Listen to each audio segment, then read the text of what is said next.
هجوم عنيف جدا جدا جدا فاجأني من بعض الأشقاء المصريين على خطأ غير واضح نهائيا محسوم من طرف الحكام إلى غير ذلك. وأعتقد أن كان من المفروض على الناخب الوطني للمنتخب المصري كلاعب دولي سابق أولا، كناخب وطني لمنتخب يمثل أمة عظيمة في الأخلاق وفي التربية وفي القيم، أن لا يكون بمثل هذا الفعل.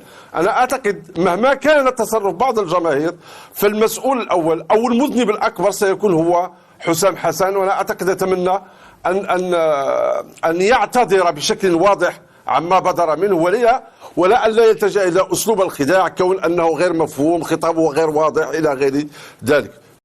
إلا كنتوا أول مرة كتشاهدوا الفيديوهات ديالنا ما تنساوش تضغطوا على زر الاشتراك وللتواصل بالجديد لحظة نشره فعلوا خاصية الجرس. السلام عليكم خوتي العزاز ومرحبا بكم كيف العاده في قناتكم وقناتنا جوفوت بريس. في هذا الفيديو غادي تشوفوا اول تعليق لمحمد المغودي على الاداء وتاهل المنتخب المغربي لدور ربع النهائي، وغادي تشوفوا شنو قال على المباراه يوم الغد امام المنتخب الكاميروني.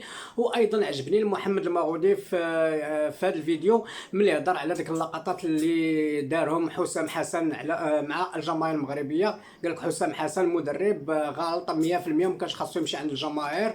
وصراحه تنتمناو ان الكاف دير بهذاك القانون اللي كاين ديال انه ولا مشى شي حد استفز الجمهور تعاقبوا بالغرامه اللي دايرين ديال 3 المباريات ما يلعبش و$10,000 يعني 10 المليون ديالنا. فنخليكم دابا مع الفيديو تشوفوا المغودي شنو قال ونتلاقاو في الاخر الفيديو. ما تنساوش لايك، بغينا الفيديو يوصل اكبر عدد من الجمهور المغربي. أبدأ الحديث عن المنتخب المغربي وسأبدأ بكابتن ربيع العفوي. ربيع الذي تحدث عن تطور المنتخب المغربي من مباراة إلى أخرى في دوري المجموعات، ولكن ربيع أعتقد أن المباراة الأخيرة أمام تنزانيا أدخلت نوع من الشك بالنسبة لمحبي وجماهير المنتخب المغربي، خاصة أن المباريات القادمة ستكون المباريات الصعبة وستكون الامتحان الأقوى في هذه الكأس الإفريقية. هو بكل تأكيد يعني نتيجة 1-0 اللي كان بإمكانها تكون أكثر من 1-0 لو تم استغلال ممكن فترات قوة المنتخب المغربي، لكن ممكن على مستوى خاصة المنافس لما تشاهد تلك السلاسة على مستوى الخروج بالكرة، كذلك على مستوى التحولات، ويعني استطاع أن يهدد المرمى في العديد من المناسبات سواء في الشوط الأول أو في الشوط الثاني. كذلك ممكن أداء لبعض العناصر على المستوى الفردي، كل هذا ممكن أعطى نوعا ما تخوف بالنسبة للشارع المغربي الذي كان ينتظر على أن المباراة تكون سهلة ويكون ممكن في طريق مفتوح لكي يفوز ممكن بأكثر من هدف. والأكيد بأن وليد الركراكي مطالب بممكن بعض التعديلات الطفيفة أو بعض الملاحظات إن صح التعبير، سواء على مستوى البلوك الدفاعي لما يكون متقدم كيف يمكن أن يكون مبدأ الأمان متوفر حتى لا يمكن للمنافس أن يجد تلك السلاسة على مستوى الخروج الكرة وتهديد مرماك. كذلك ممكن في رأيي الشخصي على مستوى التغييرات، في رأيي الشخصي أن تكون هناك تغييرات بديلة يغير من شكل الفريق وممكن ينعش إن صح التعبير أو تجديد دماء الخط الهجومي، لأنه لاحظنا يعني تقريبا في كل المباريات التركيز أو الإصرار على اللاعب بن صغير الذي في رأيي الشخصي في كل المباريات التي دخلها لم يكن له بصمة ولم يكن له يعني أداء واضح من خلال تغيير شكل هجوم المنتخب المغربي، عكس ممكن المنتخبات الأخرى التي استفادت ممكن من تغييرات وغيرت من شكل هجومي لمنتخباتها. ونحن نلعب أمام منتخب صلب، منتخب إن صح التعبير يلعب 3 على مستوى قلب الدفاع، بمعنى آخر يتكتل بالخمسة. لا ننسى كذلك بأنه على مستوى الانتقال فهو جيد، خاصة على مستوى الارتداد الفردي من خلال لاعب مبومو كوفانا المهاجم الشاب، لكن أكيد من خلال أداؤه من خلال تسجيله لهدفين على ما أعتقد في هذه المسابقة. كل عوامل أكيد سوف يقف عليها الإطار الفني. نتمنى التوفيق لوليد الركراكي وللمنتخب المغربي. وكما قلت يجب على المنتخب المغربي ليس مسألة أنه يكون أداء استعراضي إن صح التعبير أو فرجوي، لكن يكون أداء مقنع، يكون أداء فعال.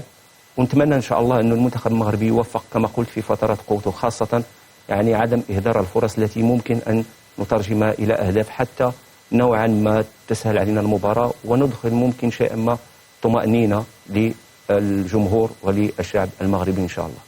واضح ربيع. طبيعي أرحب الآن بالفريق المتكامل لبرنامج الكرة العربية، بداية بكابتن علاء ميهوب من القاهرة نجم الأهلي المصري وكرة القدم المصرية، كابتن طارق سالم من تونس نجم كرة القدم التونسية، ومن الرباط سعيد جدا بعودة الأستاذ محمد الميغودي لظروف خاصة جدا، أستاذ تقريبا تغيب لمدة أسبوعين ثم عاد معنا في برنامج الكرة العربية. نتمنى أن الأستاذ دائما أستاذ والعائلة دائما بألف خير وسعداء جدا بعودته. وسأبدأ بالأستاذ محمد الميغودي احتفاءنا بعودته لبرنامج الكرة العربية، ونبدأ مع الأستاذ بالنسبة لهذه الكأس الإفريقية، لأنه إلى حد الآن لم نستمع لرأي الأستاذ في هذه الكأس الإفريقية.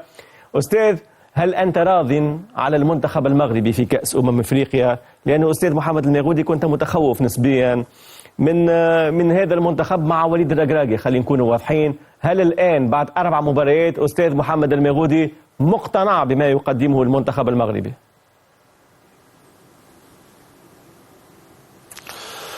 والله عزيزي هيكل، أولا في البداية دعني أقدم التحية لكل أفراد برنامج الكرة العربية. اشتقت إليكم من داخل الاستوديو، أما كنت حاضرا معكم من خلال المتابعة. أعتقد أن التخوف من المنتخب المغربي أو من أداء المنتخب المغربي لم يعد مسألة مغودي محمد، بل أصبحت عنده رأي عام وطني، خاصة في اللقاء أمام مالي، لأن الفريق الوطني المغربي لم يظهر بالمستوى المطلوب، والمنتخب المالي كان أكثر تحكما في اللقاء من المنتخب المغربي. هذا التخوف غاب أمام منتخب زامبيا، ولكن أيضا عاد أمام منتخب تنزانيا، لأن منتخب تنزانيا كانت أمامه فرصتين لو سجلهما لدخلنا في الشك بشكل فظيع، ولكن أعتقد أن القدر كان بجانبنا. شخصيا عزيزي هيك أقول أن المحك الحقيقي للمنتخب المغربي، أو أن الدخول الرسمي للمنتخب المغربي في كأس إفريقيا للأمم سيكون يوم غد أمام المنتخب الكاميروني. سيكون على مستوى المنتخب الوطني، سيكون على مستوى الناخب الوطني وطاقمه المساعد، سيكون على مستوى اللاعبين، لأننا سنكون أيضا أمام منتخب قوي، وأيضا سيكون أمام الجمهور المغربي الذي عليه أن يحضر بقوة ويشجع بقوة. لقاء الغد أنا أعتبره هو بداية حقيقية للمنتخب المغربي بكأس إفريقيا، لأن حتى في اللقاءات التي مرت فزنا، تعادلنا، تأهلنا، ولكن أعتقد أن الرأي العام الوطني عنده إجماع على أن الفريق الوطني المغربي لم يكن مطمئن، وخاصة أنه ظهرت بعض العيوب، وأنتم أدرى مني وخاصة المحللين التقنيين، ظهرت بعض العيوب على مستوى خط الدفاع. وهنا أتساءل وبحرقة، كيف لناخب الوطني منذ 2019 لم يستطيع أن يتحكم أو أن يختار خط دفاع قوي؟ وأن أعتقد أن سر أمان أي منتخب، فبالإضافة إلى حراسة المرمى أن يكون حارسا كبيرا، يجب أن يكون خطا دفاعيا قويا، وأعتقد أن العزيز حليش يعرف ذلك أكثر مني. أقول في الختام، أنا معك تماما، لأن مباراة الغد سيكون الامتحان الحقيقي ممكن الأول للمنتخب المغربي، لأنه إلى حد الآن المغرب باستثناء مباراة مالي، والحقيقة يعني مالي رغم تفوقها على المنتخب التونسي، ولكن مالي ليست الكوت ديفوار وليست الكاميرون وليست السنغال وليست الجزائر في هذه الكأس الإفريقية، حتى تكون الأمور واضحة. لهذا أنا مع الأستاذ تماما أن المحك الحقيقي سيكون انطلاقا من الغد بالنسبة للمنتخب المغربي. وذكر فقط أنه محمد أمين عمر حكم مصري سيكون حكم مباراة الغد، مباراة المنتخب المغربي والمنتخب الكاميروني. نرجع لطارق في ملاحظة مهمة، لأن الجميع يتحدث عن غياب أوناحي، يعني ربيع تحدث عن بعض الصعوبات بالنسبة للمنتخب المغربي في المباراة الأخيرة. هناك من يقول أن أوناحي كان الجندي الخفي، الجندي الذي لا يظهر. أوناحي دائما اللاعب الذي يعطيك ممكن نوع من التوازن إن صح التعبير للمنتخب المغربي. هذا اللاعب ممكن سيفقده المنتخب المغربي. في لاعبين ممكن فنيا رائعين جدا ولكن تعويضهم يبقى سهل، ولكن في لاعبين حتى ليسوا بنفس الجودة الفنية، ولكن تعرف قيمة اللاعب في وسط الميدان تعطي استقرار تكتيكي كبير جدا للمنتخب المغربي. أكيد هيكل أوناحي معناتها من الناحية الدفاعية ممتاز، وخاصة الحركية في وسط الميدان، معناتها فما حركية. أوناحي ياخذ عديد الكرات في ما بين الخطوط، يعرف يتصرف معناتها بالكرة. هو صلة الربط ما بين الدفاع والهجوم ومتوسطين الميدان الهجوميين، ويعطي حركية وفي افتكاك الكرة دائما موجود. لكن حسب رأيي مشكلة المنتخب المغربي ما تنجمش تتلخص في غياب أوناحي، لأنه حتى في الدور الأول حتى في مقابلة مالي بوجود أوناحي ما كانش المنتخب المغربي مقنع. المنتخب المغربي نعتقد على المستوى الجماعي الافكار الجماعيه في الجانب الهجومي مفقوده، وكانه المدرب مركز على الامكانيات الفرديه لبعض اللاعبين على غرار دياز، وفي المقابله الاخيره حكيمي، وحتى اكثر اللعب كان مركز على الجهه هذيك. وذلك علاش المنتخب التنزاني ما لقاش صعوبه في غلق المنافذ، لانه منتخب المغرب اصبح مكشوف. بعض اللاعبين على المستوى الفردي تنقصنهم المساحات وتكون مراقبه عن قرب، ما عادش يلقى حلول. المنتخب المغربي نعتقد منتخب مقابله الكاميرون باش تكون اصعب من نواحي، لكن ممكن المنتخب المغربي لانه عنده لاعبين عندهم امكانيات فنيه محترمه في الهجوم. اذا كان المنتخب الكاميروني ما يعرفش يلعب ضد المنتخب المغربي ويطمع في اللقاء، ممكن لاعبي المغرب يلقاو مساحات اللي ما لقاوهاش في مقابله تنزانيا، ممكن تسهل عليهم من الجانب الهجومي. لكن الحقيقه منتخب الكاميرون معناتها ممكن احسن مقابله شاهدتها في الدور الاول كانت الكاميرون والكوت ديفوار، معناتها زوز فرق ممتازين جدا. وما لاحظته في كأس الإفريقية هذه، الفرق الإفريقية جنوب الصحراء تحسنت كثيرا على المستوى الدفاعي والانضباط التكتيكي، فما تحسن كبير. السذاجة اللي كنا نشوفوها والأخطاء الدفاعية اللي كانوا يرتكبوها نقصت برشا في الكأس الإفريقية هذه، وذاك علاش ظهروا بمستوى أحسن من العادة. صحيح، أنا شاطرك الرأي، تحسنوا كثيرا على المستوى الانضباط التكتيكي والمستوى الفني بالنسبة ولكن في بعض الأحيان هناك بعض الشطحات والنطحات الغير عادية.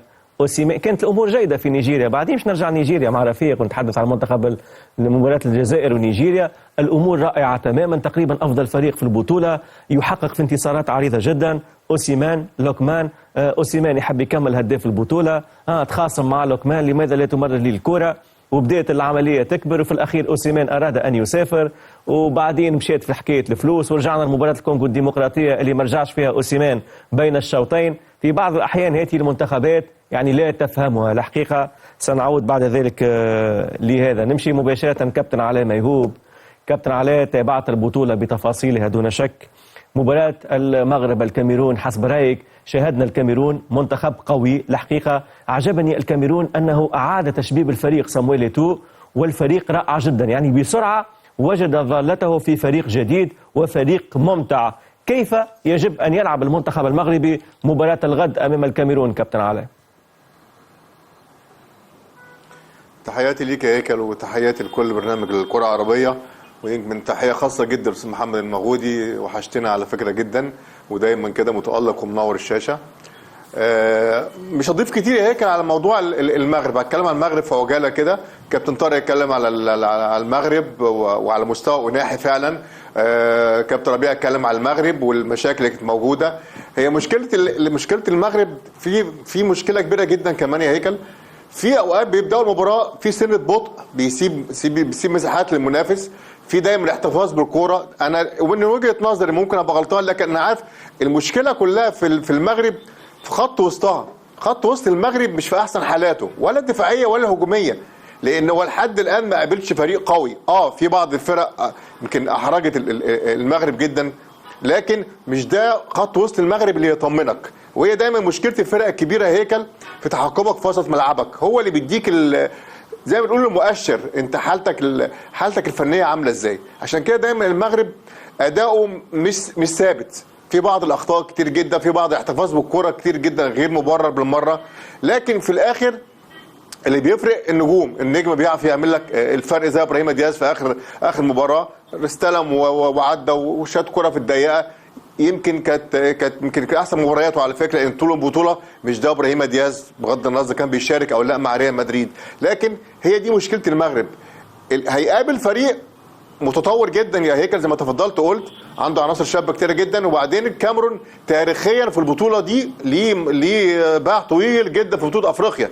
يعني دايما الكاميرون عنده منتخب قوي، حتى لما بقاش في التصنيف عالي قوي، لكن دايما تحس ان هم عندهم لعيبه، عندهم دايما افراز لعيبه كويسه جدا، لعيبه صغيره بتاخد اماكن من النجوم الكبار. عشان كده منتخب الكاميرون منتخب قوي جدا، بيدافع كويس قوي. كابتن طارق اشار لنقطه ان حته دفاعيه بالنسبه للافارقه الى حد ما اتحسنت، ودي يمكن انا ملاحظها، لكن ما زال عندهم اخطاء.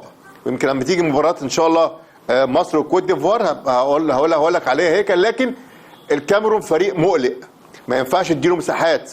قوه بدنيه قويه جدا، ما بيهابوش الموقف. ممكن المغرب والجماهير والارض وكده، والمغرب نجومها كبار، لكن هم بيعرفوا ازاي يلعبوا تحت الضغوط دي. بتمنى المغرب يبقى في احسن حالته دفاعيا وهجوميا، ما يستعجلش الفوز، يسير المباراه. ولازم النجوم تبان في المباريات دي. هيكل النجوم الكبيره هي اللي بتحسم المباريات اللي هي انت محتاجها فيها. كل الامنيات طيبه ان شاء الله للمغرب، وتشوف مباراه ونتيجه ان شاء الله في صالح المغرب يا رب. هذا ما نتمنى أن المنتخب المغربي يوفق يوم الغد أمام المنتخب الكاميروني. نذكر أنها ستكون المباراة الثانية يوم الغد، مباراة الساعة 10 ليلا بتوقيت الدوحة، في حين المباراة الأولى ستجمع المنتخب السنغالي بالمنتخب المالي المتأهل من المغرب، والكاميرون يلاقي المتأهل من الجزائر ونيجيريا. الجميع ينتظر في مواجهة حاسمة، مواجهة كبيرة، ممكن مواجهة تاريخية في هذه الكأس الأمم الأفريقية، باعتبار قيمة ما يقدمه إلى حد الآن المنتخب المغربي وأيضا المنتخب الجزائري. المنتخب المصري محظوظ في الكؤوس الأفريقية، غير محظوظ في تصفية كأس العالم، ولكن محظوظ في كأس أفريقيا حتى تكون أمور واضحة. ويضحك الأستاذ. أستاذ، قبل ما نمشي لربيع، لأن ربيع باش نرجع لإناو لاعب ترابزون سبور، لأنه تفرجنا مع بعض، لاعب رقم 19، لاعب رائع جدا، بالإضافة إلى ديالو لاعب مانشستر يونايتد. لأنه كابتن علاء تحدث عن سلبيات الكوت ديفوار، ممكن نتحدث على إيجابيات الكوت ديفوار بعد قليل مع كابتن ربيع. ولكن قبل هذا أستاذ، رأيك في الحادثة اللي كانت بين الجماهير المغربية وحسام حسن في مباراة البنين؟ شاهدت ماذا حدث بعد المباراة، وكان نوع من الاستفزاز، وكأنه حسام حسن كان نسبيا إن صح التعبير غير راضي على الجماهير المغربية. تعود 3 مباريات الجماهير المغربية كانت مع المنتخب المصري، في مباراة البنين ممكن كان جانب من الجماهير المغربية، بعض الجماهير المغربية، البعض، لو أنه في كرة القدم عادي جدا. في الأخير هذه مباريات ديربي. مصر بدأت توصل الآن، بدأت توصل للمغرب، الجزائر بدأت توصل للمغرب، حتى تكون الأمور واضحة. رأيك أستاذ فيما حصل يعني؟ والله عزيزي هيكل، أنا شخصيا كنت رافضا لمثل هذه التشنجات، رافضا لمثل هذه التوترات، ولكن أعتقد بأن المسؤول الأول والأخير عليها هو مدرب منتخب مصر الشقيق. لأن المدرب من المفروض أن يكون قدوة، من المفروض أن يكون حكيما، من المفروض أن يكون متحكما في انفعالاته، من المفروض أن يكون أيضا صبورا، حتى ولو كانت هناك بعض الأصوات التي كانت ضد منتخب مصر ردا على بعض الهجمات الإعلامية من الأشقاء المصريين على المنتخب المغربي في مقابلة المغرب وتنزانيا. صراحة كان هناك هجوم عنيف جدا جدا جدا فاجأني من بعض الأشقاء المصريين على خطأ غير واضح نهائيا، محسوم من طرف الحكام إلى غير ذلك. وأعتقد أن كان من المفروض على الناخب الوطني للمنتخب المصري كلاعب دولي سابق أولا، كناخب وطني لمنتخب يمثل أمة عظيمة في الأخلاق وفي التربية وفي القيم، أن لا يكون بمثل هذا الفعل. أنا أعتقد مهما كان تصرف بعض الجماهير، فالمسؤول الأول أو المذنب الأكبر سيكون هو حسام حسن. وأنا أعتقد أتمنى أن يعتذر بشكل واضح عما بدر منه، ولا أن لا يلتجأ إلى أسلوب الخداع، كون أنه غير مفهوم، خطابه غير واضح إلى غير ذلك. بيننا نحن الأشقاء العرب من المفروض أن يكون الاعتذار عند كل خطأ، حتى ولو صدر منا نحن كمغاربة. صحيح. وتعليقا على ما قلته، الحقيقة أنا تمنيت أن يكون حكم مباراة المنتخب المغربي والكاميرون ما يكونش مصري، ما يكونش أمين عمر، لأنه ضغط كبير جدا سيكون مسلط على أمين عمر. وتعرف جيدا حتى من الجانب الكاميروني، وتعرف سامويل إيتو رئيس الاتحاد الكاميروني، ممكن الآن نايمين في العسل، ولكن بعد المباراة ستتغير المعطيات تماما. حكم عربي وأشقاء أنا تمنيت في حكام أفارقة ممتازين جدا، عيسى سي، في عديد الحكام اللي بإمكانهم أن يقودوا هذه المباراة إلى بر الأمان. الحقيقة حكام موندياليين، حكام ممتازين. تمنيت أنه ولو أنه في الأخير هذا عادي جدا، هذا قانون، في الأخير هو محمد أمين عمر هو حكم إفريقي، ولكن بالنظر لكل ما قيل لأنه سيكون ضغط كبير مسلط على أمين عمر في هذه المباراة. في هذه النقطة يعني ممكن ليس في صالح المنتخب المغربي، بالعكس. لا، لكن ليس استثناء، لأن كانت هناك مباريات ما بين منتخبات عربية ومنتخبات جنوب الصحراء وأدارها حكام عرب. هو بالعكس انا من الجانب الاخر ربيع، لاني انا نشوف ضغط مسلط على امين عمر ممكن سيكون ضد، لانه في الاخير سيحاول لانه الكونغو والجزائر حكم طبيعي بالضبط المصري بالضبط محمد معروف محمد، ولكن تعرف الكونغو مش نفس الكاميرون. الكاميرون تعرف مع سامويل ايتو مع بلد مضيفه سيكون ضغط مسلط الحقيقه. هذا الاكثر. المسؤولين تغيروا اليوم، اصبحوا يعني يقفون على اي شيء، ليس اي صغير على اي شيء. يعني انا اتذكر 98 الحكم كان بالقلة، وكان ما بين جنوب افريقيا وكذلك المنتخب المصري، كذلك في مباراة جنوب افريقيا في ذلك في مباراة مصر والكوت ديفوار التي كانت في 2006 كان حكم تونسي. جنوب افريقيا ما عندهمش سامويل ايتو. هو سامويل ايتو، ما هذا تكلمت لك على المسؤولين. هيك ما عندهمش سامويل ايتو جنوب افريقيا. كما شفنا الخوت ما بقاو والو ان شاء الله ونلعبوا مع المنتخب الكاميروني. المنتخب الكاميروني قوي، ولكن ان شاء الله يعني غنثيقوا في الدراري ديالنا بطبيعه الحال، وغنتمناو انهم يفوزوا باش ما كان باللعب بلا لعب، اداء ماشي اداء. اهم حاجه هو التاهل نصف النهائي ان شاء الله.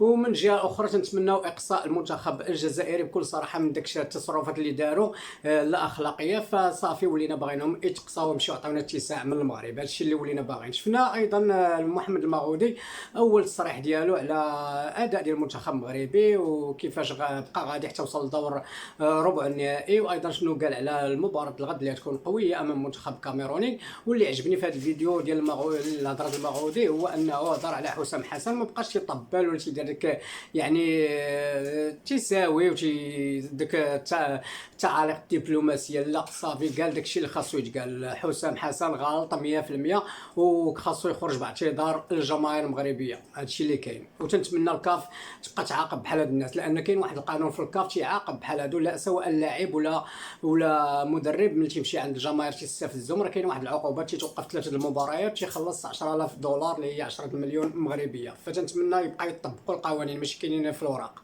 السلام عليكم.